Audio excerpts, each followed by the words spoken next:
before the world could see, carrying away no one believes.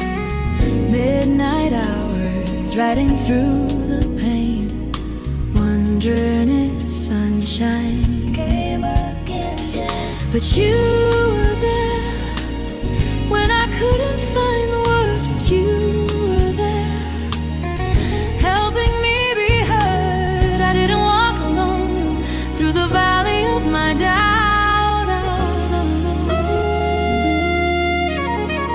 You helped me find my way out when the world was blind. You saw what I could be. I didn't walk alone. You were walking next to me.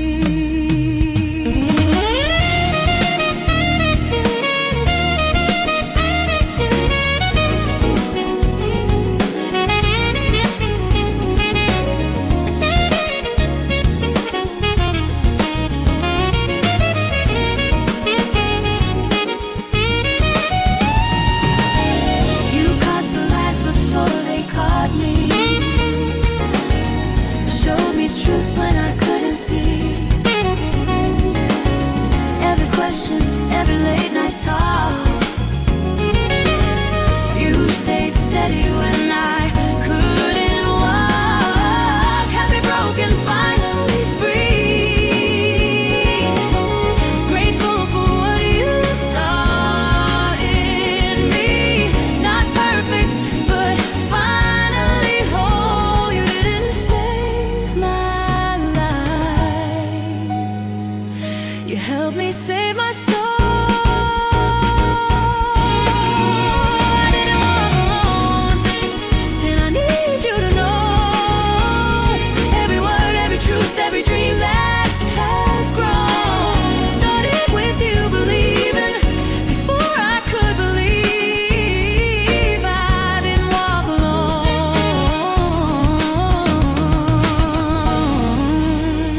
You were always there with me.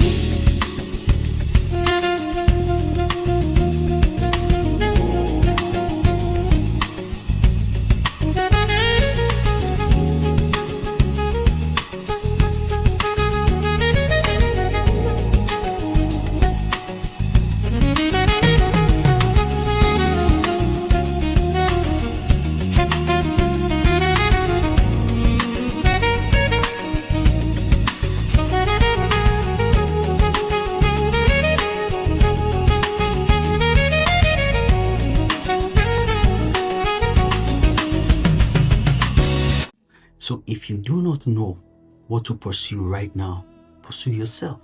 Pursue becoming the healthiest, happiest, the most confident version of yourself, the most present, and the right path will reveal itself. You do not find your purpose by searching for it.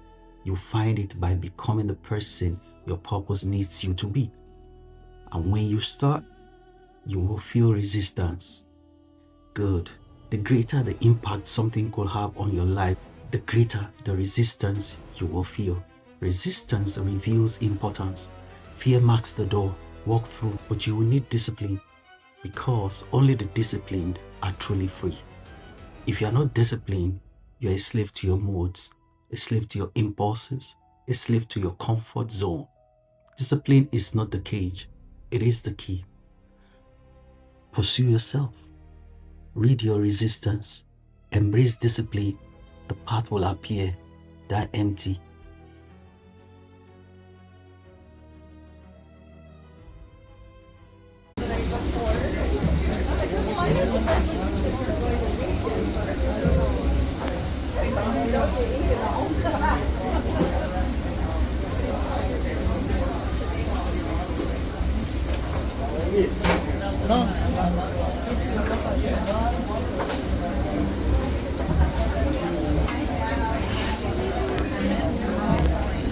Weight you picked up in the dark when you were too young to know that some things are meant to pass through, the home inside your chest. The wound taught you what it needed to. Now lay it down and rest. The wound closes now, not because the pain was not real, but because you are more than what broke you, more than what you feel. Let the river take it, let the earth receive. You were never meant to carry this forever. The wound closes now. Breathe. The one.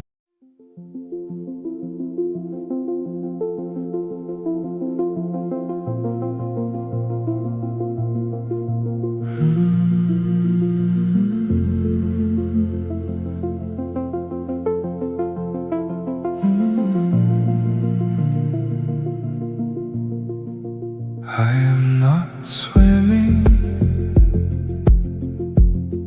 I am being carried.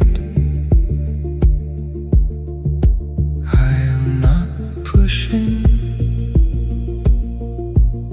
I am letting go.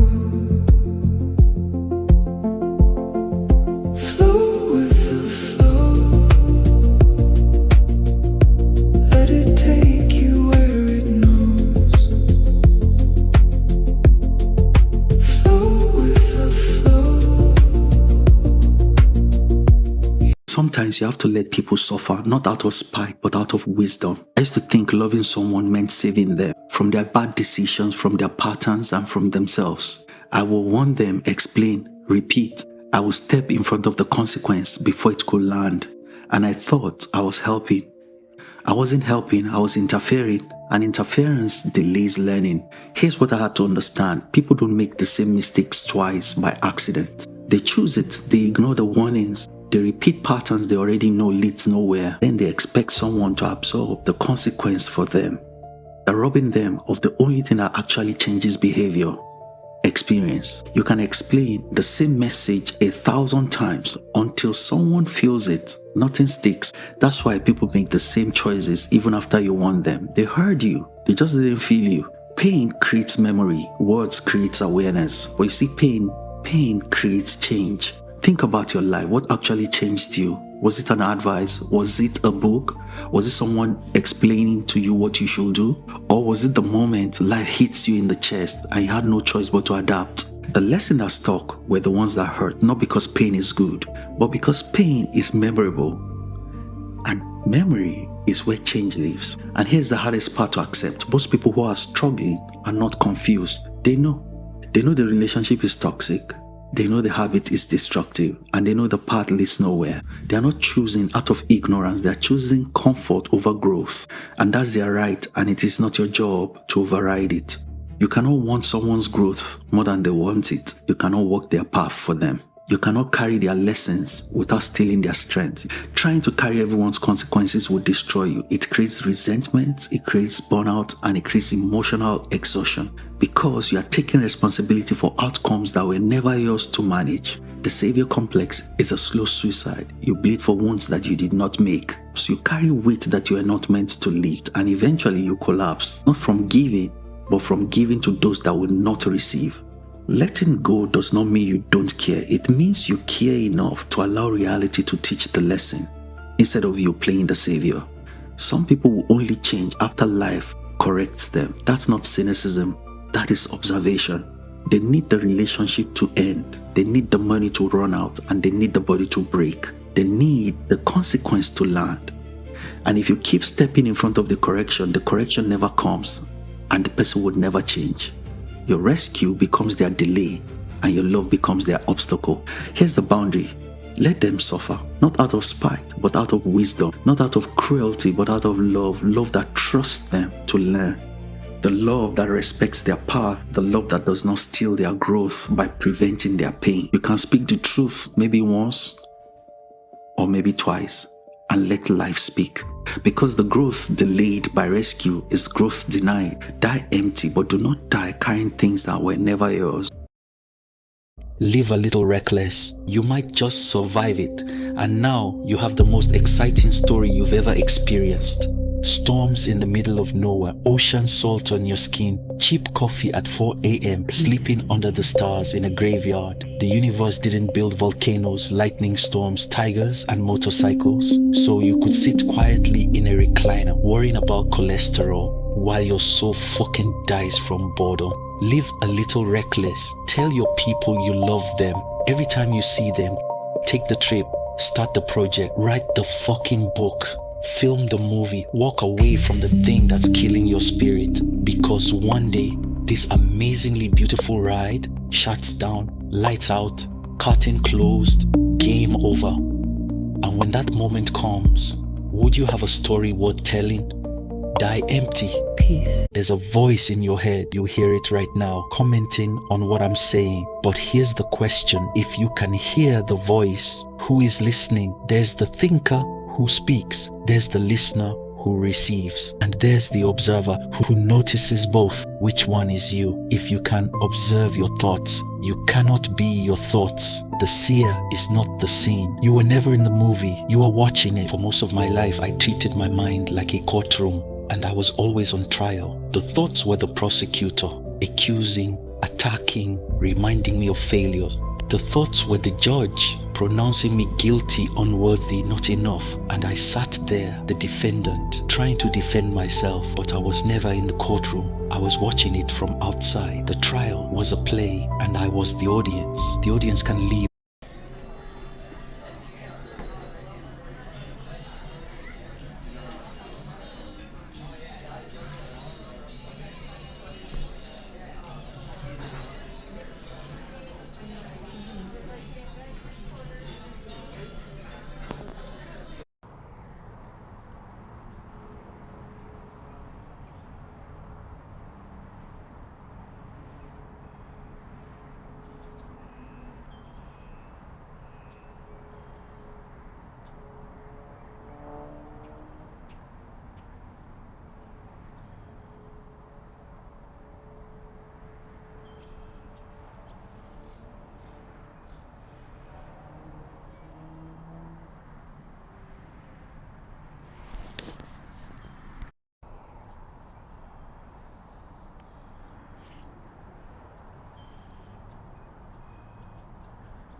Good boy. Let's finish this page, then we can take a walk.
Here's the wildest thing about being human. You don't just live in a world. You live in a world your mind is creating every second.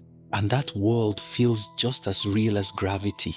God gave us 3 terrifying powers: the ability to observe, to assign meaning, and to create. This is the conscious state. And this is what it means to be created in the image of God. It's not a white man with beard in heaven like a Santa Claus character. It's consciousness, and with these 3 things, you can build an entire universe within your own skull. What you think becomes what you feel, and what you feel becomes what you see.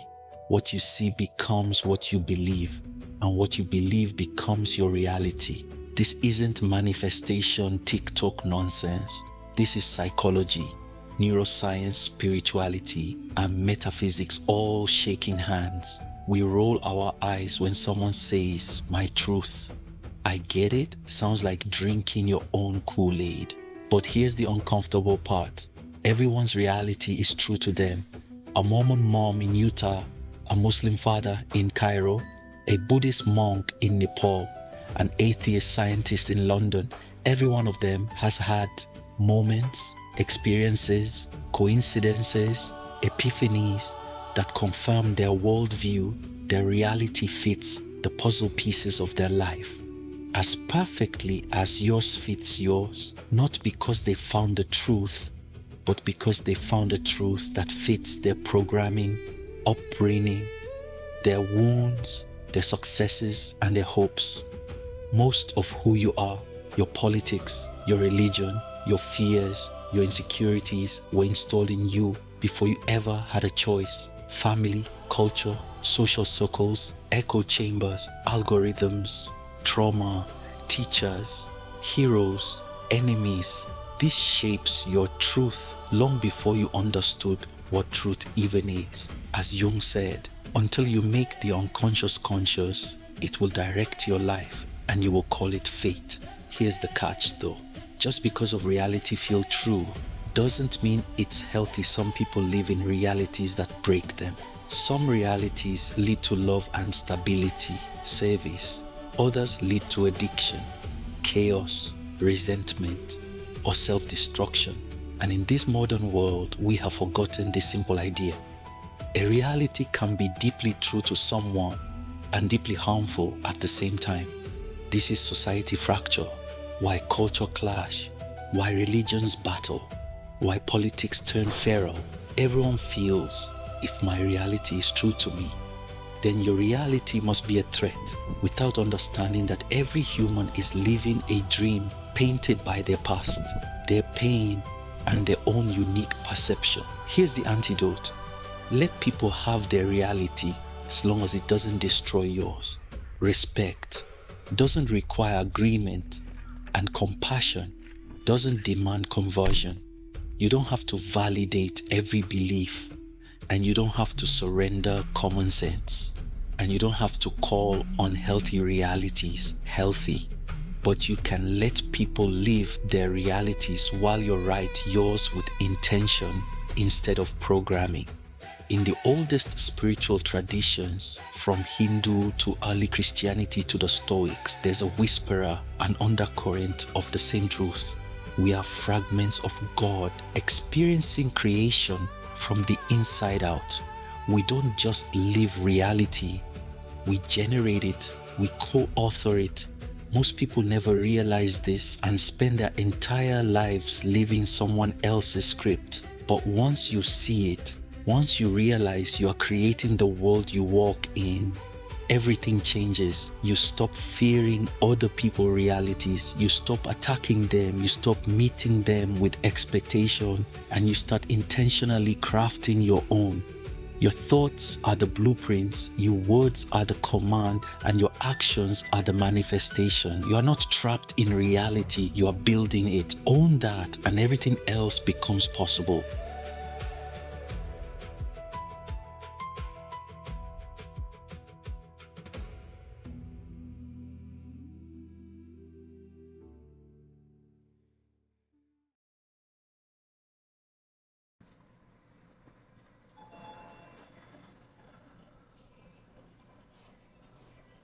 If I do it more, it'll get too big. I love what you're doing, bro.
This is one of the darkest, most uncomfortable realities. Schadenfreude protects their fixed hierarchy. Human social circles operate on an unspoken, invisible hierarchy. People love you as long as you stay in the exact box they designed for you. The second you try to break out and claim sovereignty, you disrupt the equilibrium of the group. Your success forces them to look up at you, which triggers an intense, bitter envy. Your failure, however, restores the proper order. It puts you right back in the box where they can look at you as an equal, or worse, look down on you with a toxic, patronizing pity. 3. It relieves the pressure of your example. True authority is a mirror. When you show up with absolute clarity, intense focus, and a free mind, you unconsciously demand that everyone around you level up. Your high energy exposes their laziness. Your discipline exposes their lack of control. That pressure is exhausting for a programmed mind to endure.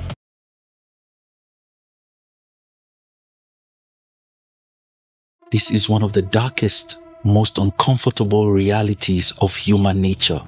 People will rarely admit it, but your failure acts as a psychological sedative for their own unfulfilled lives. When you fail, it does something for their ego that your success never could. Here are the 5 dark, dirty reasons why people secretly celebrate your downfall and resent your rise. 1. Your failure validates their cowardice.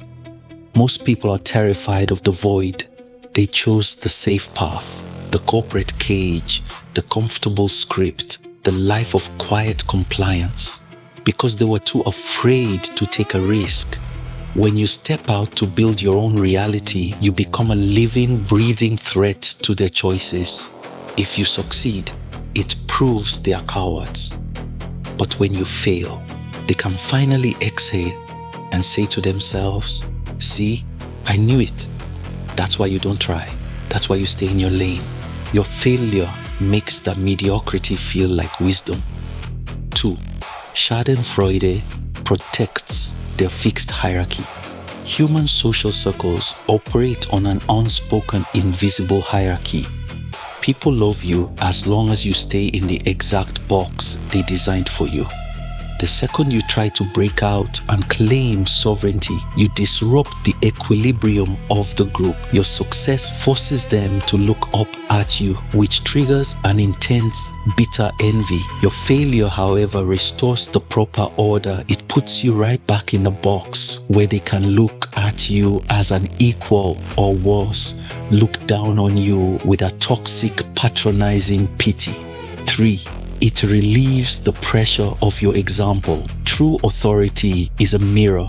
When you show up with absolute clarity, intense focus, and a free mind, you unconsciously demand that everyone around you level up. Your high energy exposes their laziness. Your discipline exposes their lack of control. That pressure is exhausting for a programmed mind to endure. When you fail, that heavy mirror breaks. The pressure is lifted. They no longer have to feel guilty about sleeping in, playing it safe, or wasting their potential because the guy who was setting the standard just tripped. 4. It feeds their fairness delusion.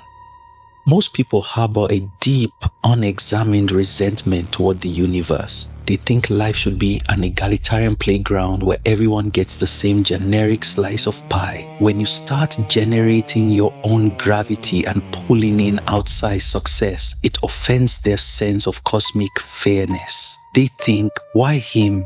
What makes him so special? When disaster strikes you, their twisted sense of morality feels vindicated.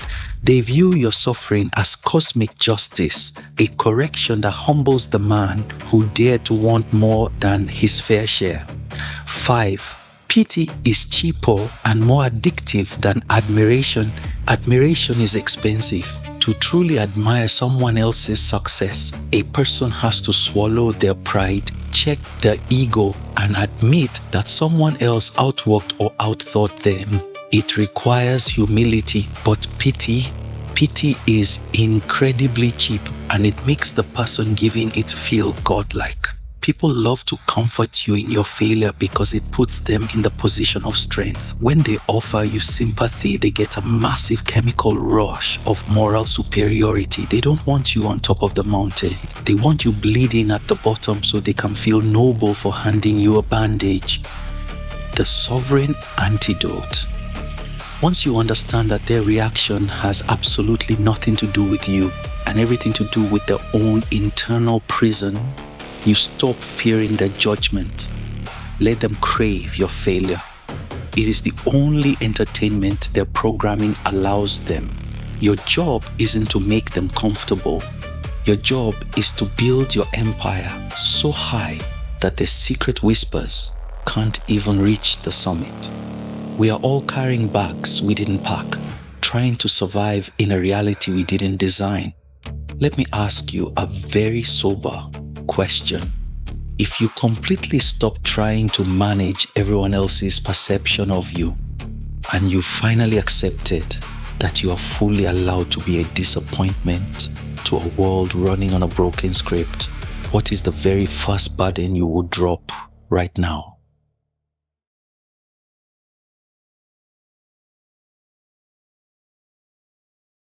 This is the Truth Protocol, an app with 30 AI challenges, 4 transformation levels, a hidden AI oracle that gives personalized prophecies, Stripe payments, original music, and paying customers. I built this entire thing with Claude AI. I had zero coding experience. I was working at Home Depot when I started. And today, I'm going to show you exactly how I did it, step by step, so you can do the same thing. Let's go. First, let me tell you where I started.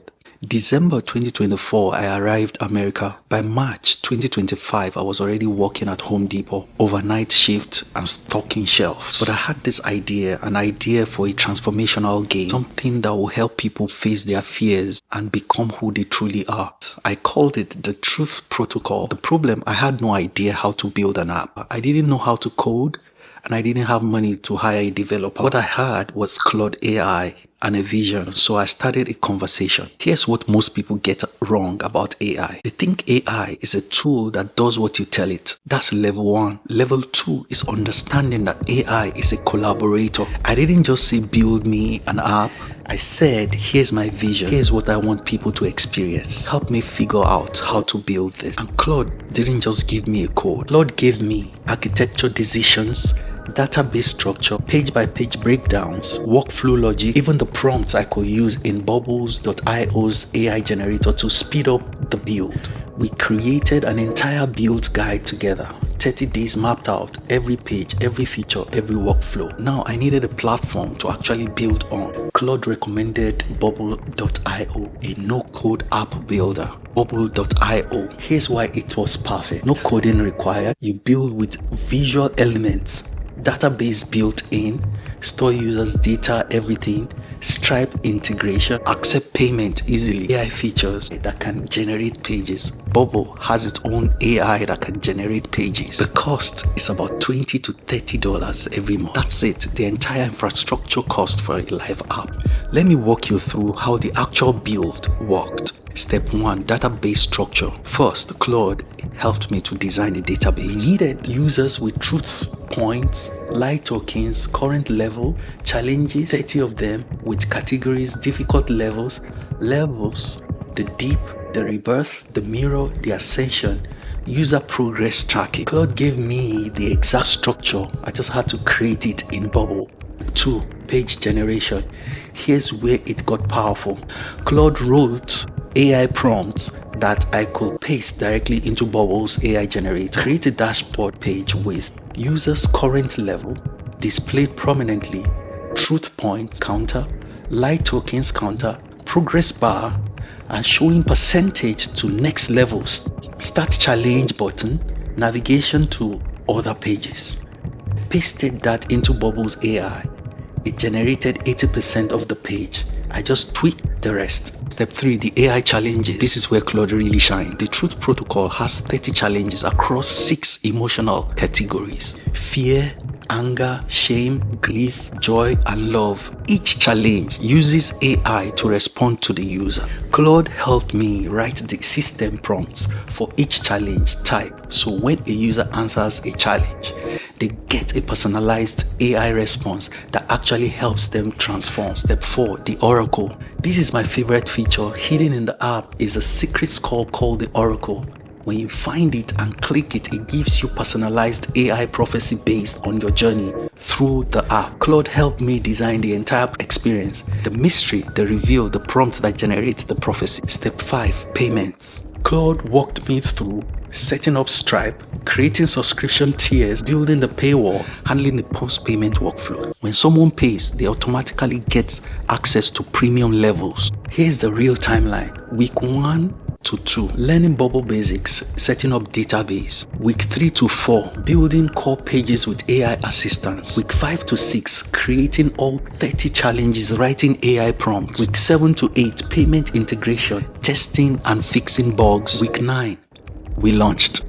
About 2 months from the idea to live product while working a full-time job with zero coding experience. That's the power of AI collaboration. Here's what I learned through this process. AI is a collaborator, not just a tool. The more context I gave Claude, the better the output. I didn't just ask questions. I shared my vision. I explained what I wanted to create. I treated Claude like a co-founder, and Claude responds like one. 2, you don't need to know how to code. You need to know what you want. The vision was mine, the how was Claude. I knew I wanted a transformation game with levels, challenges, and AI responses. Claude figured out the database structure, the workflow, the technical implementation. 3, iteration is everything. Number 4, ship, imperfect, and improve forever. The truth protocol that's live today is version I don't even know, 50, 100. I launched it before it was perfect. Then I improved it based on real user feedback. If I'd waited for perfect, I'll still be waiting. Your turn. So here's my challenge to you. You have an idea, something you have been thinking about building. Maybe it's an app, maybe it's a tool, maybe it's a game. You have been waiting because you don't know how to code, you don't have money for a developer, and you don't know where to start. The excuses are dead now. Here's what you do. 1, start a conversation with Claude.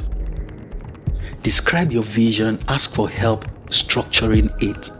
2, sign up for bubble.io. It's free to start. You can build and test without paying. 3, let AI generate your pages. Use the prompts Claude gives you. 4, build one feature at a time. Don't try to build everything at once. Launch before you are ready. Perfect is the enemy of done. The tools are here. AI is here. The only thing missing is your decision to start. This is the truth protocol built by a guy with no experience. Built with Claude AI as my collaborator. Built while working at Home Depot. Now live with paying customers, now changing lives. If I can do it, you can do it too. Stop waiting and start building. What is the one story in your life that is so mathematically impossible, so completely beyond the laws of coincidence, that even if the entire world turned atheist tomorrow, you could never deny that God stepped into the room to save you? Think back to the moment where the options ran out, the doctor had no answers, the bank account was dry, or the situation was physically fatal. You knew beyond a shadow of a doubt that nobody was coming to save you, and then the script changed. If you're willing to step back into that sober gratitude, tell me, what happened when the divine met your absolute dead end? There's a specific kind of silence that happens right after you realize you are completely powerless. It's the moment pride dies, the ego surrenders, and you are left staring into the void. For those of you who have survived that exact room, what did it look like when God broke the physics of your situation to pull you out? Not a lucky break, not a happy coincidence. I mean the kind of rescue that left you trembling with a terrifying sober gratitude because you knew your own hands had absolutely nothing to do with the survival. Let's remember those moments in the comments. What is the most undeniable piece of evidence in your personal history that proves you are not running this universe alone? Tell me about the rescue that completely shattered your logic. The moment where your programming said this is over, but the creator of consciousness said not yet.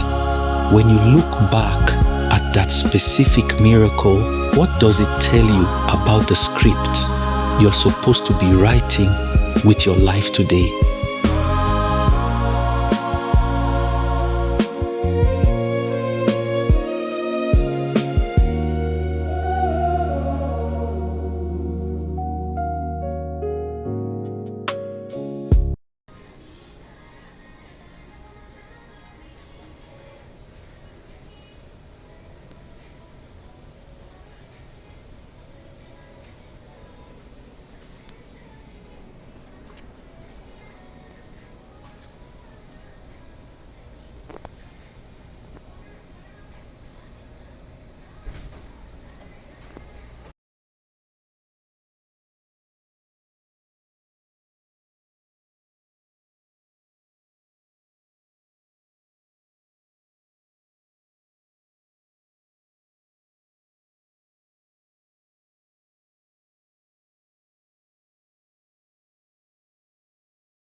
The world you think is real, this is all just a program. No, this is real, the computer world is not. But what is real?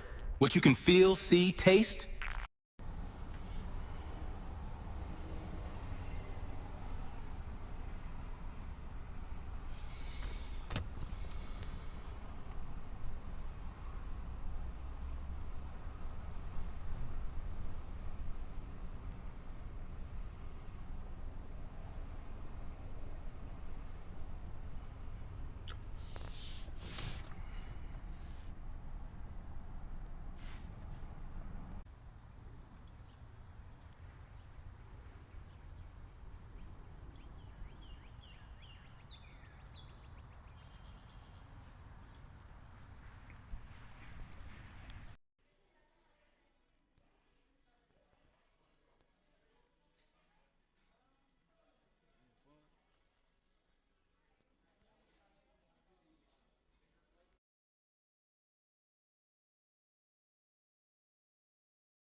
This is the remembrance walk, not mourning the past, carrying forward what must not be forgotten. The cassette tapes are gone, and the joy of earning your music, singing with friends, and being fully present can be resurrected. The family members who passed are gone, but the love they gave, the lessons they taught, can be passed forward to someone else. The childhood that ended is gone, but you can give a child the space to be slow, to be unobserved. You are the bridge between the world that was and the world that could be. What you carry forward lives, but what you forget dies. The world that disappeared didn't vanish completely. Some of it is waiting to be chosen again. Choose slowness, choose effort, choose values, choose presence. Be the one who remembers. Die empty, but first carry forward what must not be forgotten.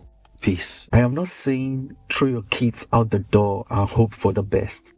That freedom built something. It taught you to negotiate because no parent was there to negotiate for you. Because you have to still keep playing with the same kids tomorrow. It taught you to solve problems because no one was coming to solve them for you. Not from the curriculum, not from a program, from life in the wild with other kids. That's where resilience was born. In the dirt, the unsupervised hours, and in the freedom to fall without an audience. Now children are monitored every second and scheduled for every hour, supervised for every moment, for safety, we say. But let me ask you one thing. If a bird is born in a cage, is it safe? Yes. Is it free? No. Is it really a bird? Safety without freedom is a cage. And caged things do not grow, because we have created the most supervised, scheduled, monitored generation in the human history, and also the most anxious, depressed, and lost. Maybe those things are connected. The world has changed, I know. But ask yourself, how much freedom could they have that you are not giving them? How much boredom could they allow before you fill it up with a screen?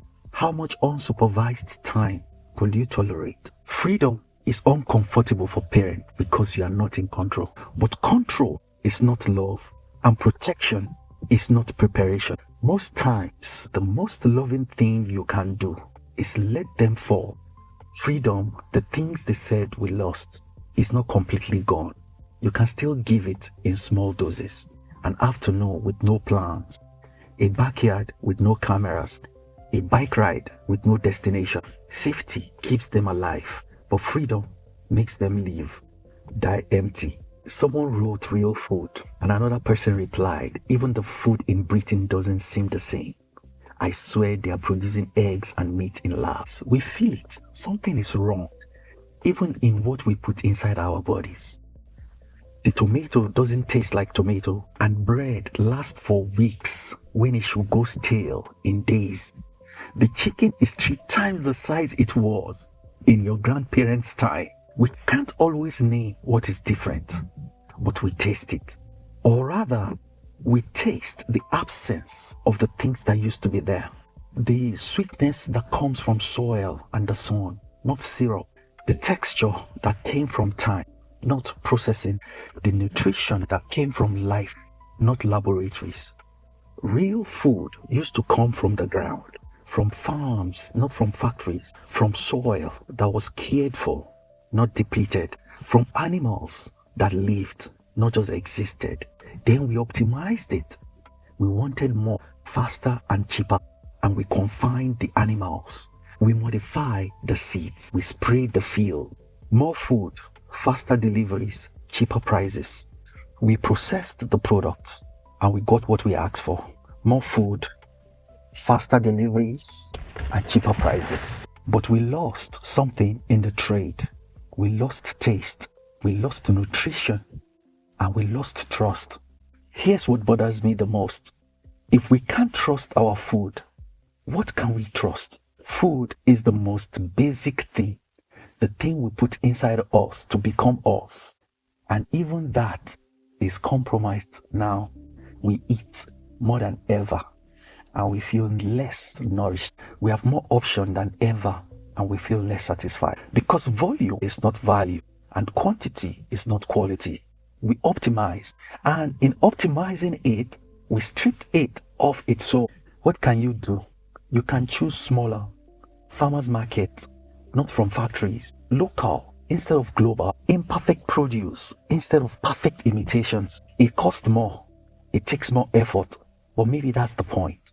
Real things takes effort, real things cost something, and real things nourish in ways that fake things never will. The food that disappeared, you can still find it, but maybe we'll look harder now, and maybe it is worth it to taste something real again. Die empty. I have been talking about what we lost. Respect, innocence, freedom, real food, a world that disappeared. But I don't want to leave you in grief, because some of it, not all, some, is not gone. It's just forgotten. And forgotten things can be remembered. You can still choose slowness right now, today. Put the phone down, sit with nothing, and let time stretch. I know everything screams at you to be fast, to do more, and fill every gap. But slowness is still available. You just stop choosing it. Try it one afternoon with no plan, 1 hour with no screen, and 1 meal with no distractions. Try it. Feel what your grandparents felt when summer lasted forever. It's still there. The clock just seemed faster because you let it be. You can still earn your joy. Make something with your hands. Cook a meal from scratch. Write a letter instead of a text. Work for your pleasure instead of buying it. The capacity is still in you. The world just stopped rewarding it.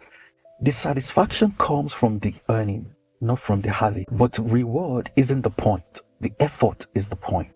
Build something, create something, fix something. Feel what it feels like to be tired in a good way. That's the joy we trade in for convenience. And you can trade it back. You can still be present with people, not connected. Present. Making eye contact and sharing silence. Put the phone in another room when you are with family. Look at their faces while they talk. Listen and really listen without forming a reply. This is still available. We just forgot how valuable it is. Even if the world has lost these things, even if the culture mocks them, and even if you feel like a relic, be the anachronisms. Be the one who still holds doors, still says thank you, still knows your neighbor's name, still honors elders, still has standards for yourself. You cannot change the world, but you can carry these values forward in your own life, in your own home, and in your being. Now look at them, anxious at 10, cynical at 12, and depressed at 15. They've seen too much too soon, and they carry weight that was never meant for small shoulders. And we wonder why they don't play anymore, why they don't imagine anymore, and why they seem so tired.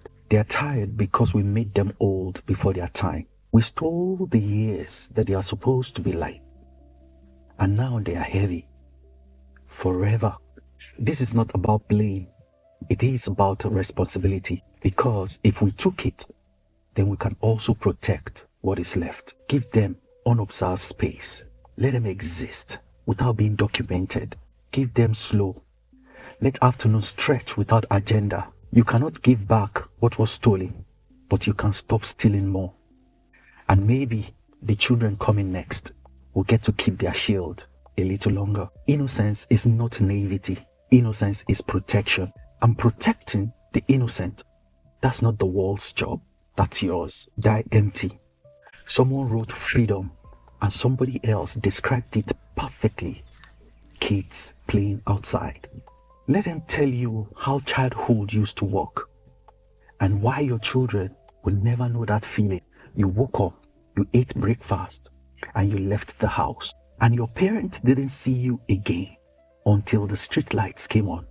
No phones, no GPS tracker, no check-ins every hour, just freedom. You roamed, you explored, you got lost, and you figured out how to get unlost. You scraped your knees and you kept playing. You made up a game that you invented the rules right there on the spot. I'm about to give you the fastest way to read any human being. When you meet someone, hold two questions in your mind. Number one, what does this person want me to feel about them? And number two, what does this person want me to notice? What does this person want me to notice? What they want you to feel reveals what they value, and more importantly, what they lack. We perform most aggressively in the areas when we feel most deficient. We perform more aggressively in the areas that we feel most deficient. The person desperate for you to feel impressed does not feel impressive to themselves. The mask reveals the wound it is covering. The mask reveals the wound it is covering. And what they want you to notice is the map of their own identity. What they never mention is the map of their shame. Now, turn these questions on yourself. When you walk into a room, what do you want people to feel about you? What do you want them to notice? Be honest, this is where your mask is.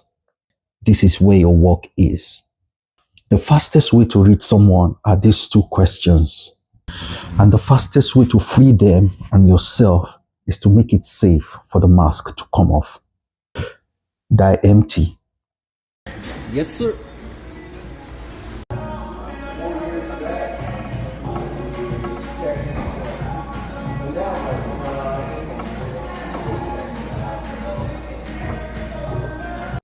One of the easiest things you will do today is to be real to yourself, is to be completely authentic to yourself. The world makes it look hard, but it's not hard to be real. It is not hard to be yourself. The world makes it look as if it is a hard thing to do, but it is not. It is really easy to be yourself and live in your own truth with your own grace, and don't be pushed by what the world says about you. This is how you forget who you truly are. So my message today to you is be real, be authentic. Life will be good.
A lot of problems are solved by just waking up early in the morning. Do you know your entire life can change in 1 year? 1 year of daily effort, 1 year of asking the right question, 1 year of being misunderstood, 1 year of living differently. If you want to get ahead in life, just do the old-fashioned things well. Your entire life will change the moment you stop looking for more information. Start acting on the information that you already have. Be on time, practice good posture, have a confident handshake, be kind, be all simple and free. Only few live up to the standard. It never goes out of style. Showing up consistently matters more than showing up perfectly. Small things becomes big things. That thing you've always wanted to do, go do it. Nobody is thinking about you. Everybody's too busy thinking about themselves. Go do that thing right now. Go do your thing. Don't complain about anything. If it is within your control, go do something about it. If it is not, then you're just wasting energy complaining about it. Take back that power. Anytime you feel stuck, go for a walk. There is no mental block that is strong enough to withstand a 30 minutes walk. Get your dopamine from action. Anything above 0 will compound in interest. Most of your friends aren't really your friends. They're just along for the ride. When it is fun, convenient, or valuable, the real friends are the ones who are around. And none of this is going on. Find them, cherish them, and most importantly, be one. Something that sucks. Something that sucks like 100 workouts, 100 bland meals, 100 hours of focused work, 100 hard conversations. Embrace it as the cost of entry. Answers you seek, they're embedded in the actions you are refusing to take. You don't plan your future, you plan your actions daily, and those actions create the future. Do hard things because life is hard. When you take on a voluntary struggle, you are better prepared for the involuntary struggle that inevitably enters your world. Embrace the suck. It's perfectly okay to live a life that's confusing to others. Go to bed at 8, wake up at 4, eat real food, obsess over one thing, read old books, recipe for a good life. Create the world that you want. Live in it. Love yourself. People keep asking why I call the book He Died Empty, because most people die full of dreams they never chased, full of words they never said, full of love they never gave, and full of potentials they never used. They die with everything still inside there. I don't want that. I want to pour out every idea, speak every truth, build every vision, love with everything I have. So when my time comes, there's nothing left. That's what He Died Empty means. It is not about death, it's about living so fully that death has nothing to take. Die empty. AI doesn't replace you, it reveals you. Don't be afraid of the mirror. Die empty. For centuries, human prayed. Make me smarter, help me create, help me transcend. Now something answers and we are terrified. Not because the answer is wrong, but now the answer is here. And now we have to decide, do we actually want what we prayed for? Don't be afraid of what you prayed for. Become it and die empty. Ego says if AI can do it, then I'm worthless. But truth says if AI can help, then I am limitless. Ego says AI is a threat, and the truth says AI is a tool. Ego says I must do it alone to prove that I am enough. Truth says collaboration is wisdom. Only thing between you and transformation is a part of you that already thinks he knows. See, let your ego step aside and die empty. God gave you 3 terrifying powers: the ability to observe, 2, the ability to assign meaning, 3, the ability to create. Bring into existence what didn't exist before. This is what it means to be made in the image of God, not a man on the throne. Consciousness. And AI amplifies this powers, not replace, amplifies. Why are we afraid of AI? Not the surface answer, the real answer. We are afraid of AI because AI is a mirror. When you look into a mirror, you see yourself. We are not afraid of AI, we are afraid of what it will become if we committed to it. Afraid of the potentials that we have been avoiding. Afraid of the variation of us with no excuses left. AI does not replace you, it reveals you. There's no end to knowledge. This is a journey of no return. It doesn't end, it lasts. Will never arrive, you will never finish, you will only become more curious, more capable, more you. AI is not here to compete, AI is here to complement, to bring your deepest dreams alive in their purest form. Stop fearing, start becoming, and die empty.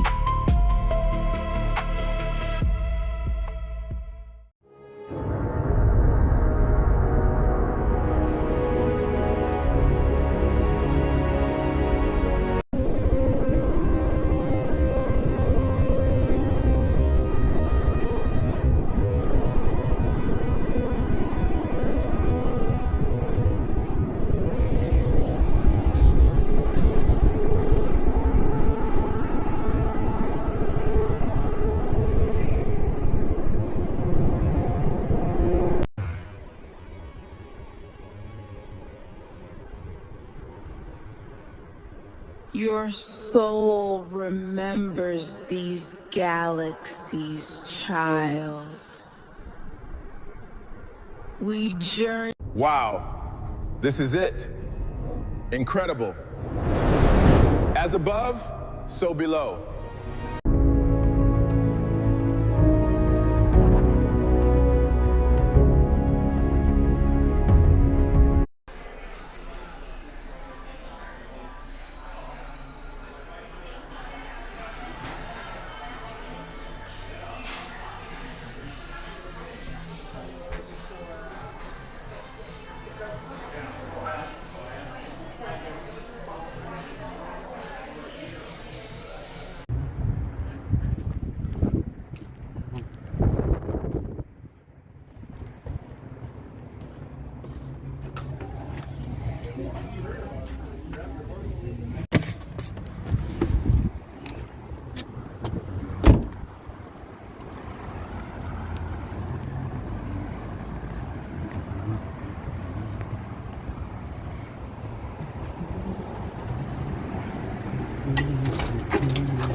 Yes, sir.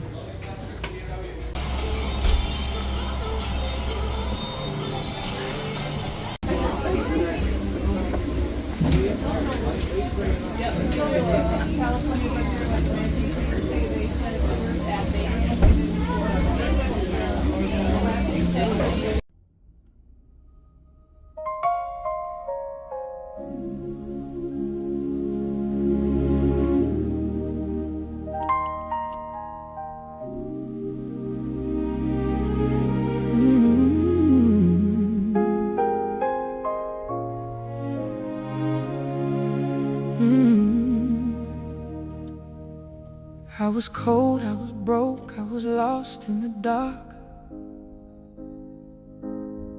They called the cops on my dreams, tried to tear me apart. But the universe whispered, I'm not done with you yet. Every wound was a lesson I could never forget.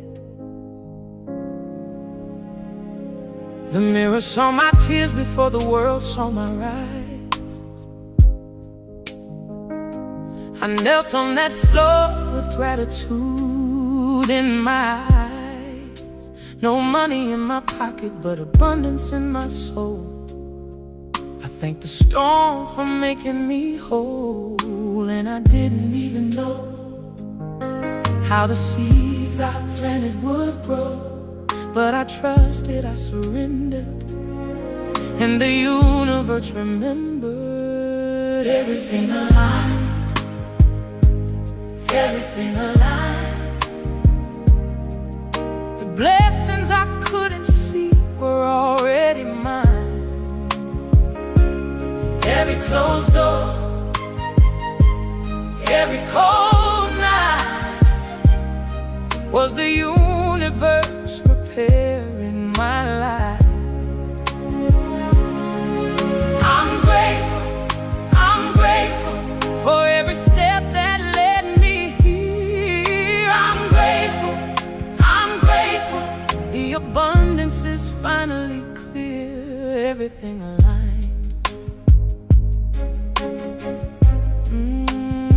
They said I was foolish for betting on me, but I saw the vision they couldn't see. Hot water from the tap, that's a miracle.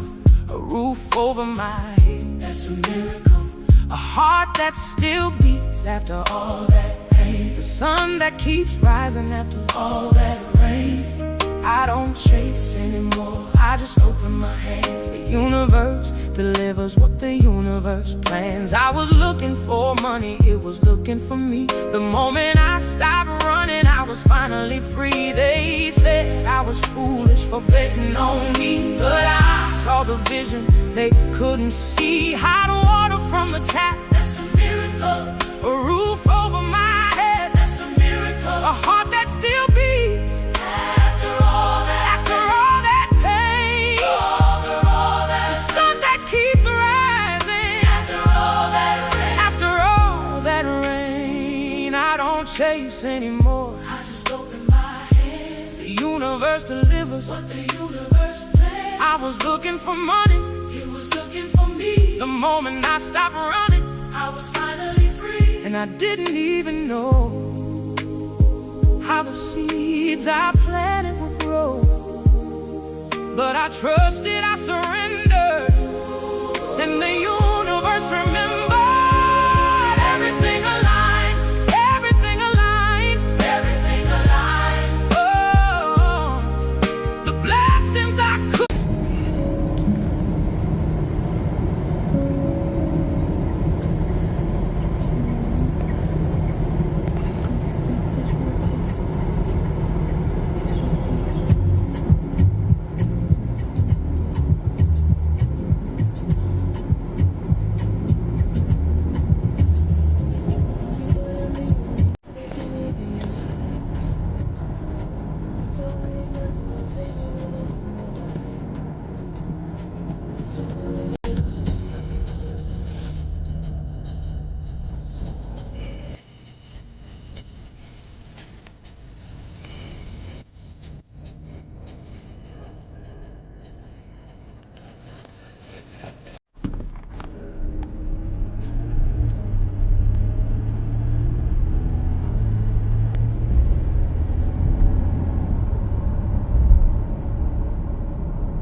The dumbest people I know never stop talking. The smartest people I know never stop asking questions. Unless you try to be the best, you won't even be good. It's an unpopular truth. The most underrated secret of success is when you say you will do a thing, then you actually do a thing. 90% of people don't even do this. The success you're looking for is waiting for you in that work you're currently avoiding. Underrated superpower. Be dumb enough to believe in yourself, but be smart enough to execute. It is supposed to be hard, and you're supposed to do it anyway.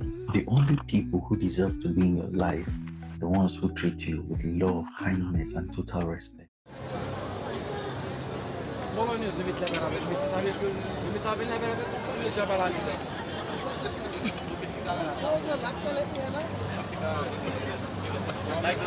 Like this. Maşallah, maşallah. Good, maşallah. Thank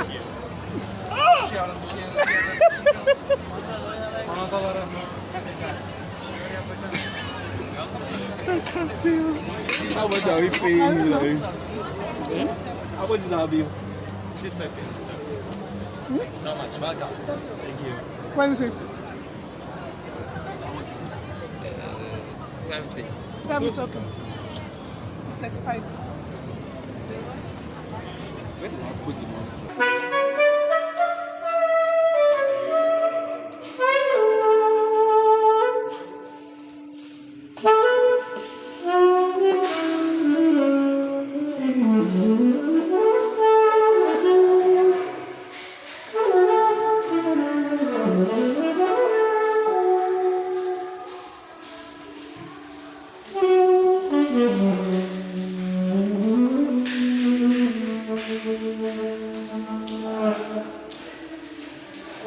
you.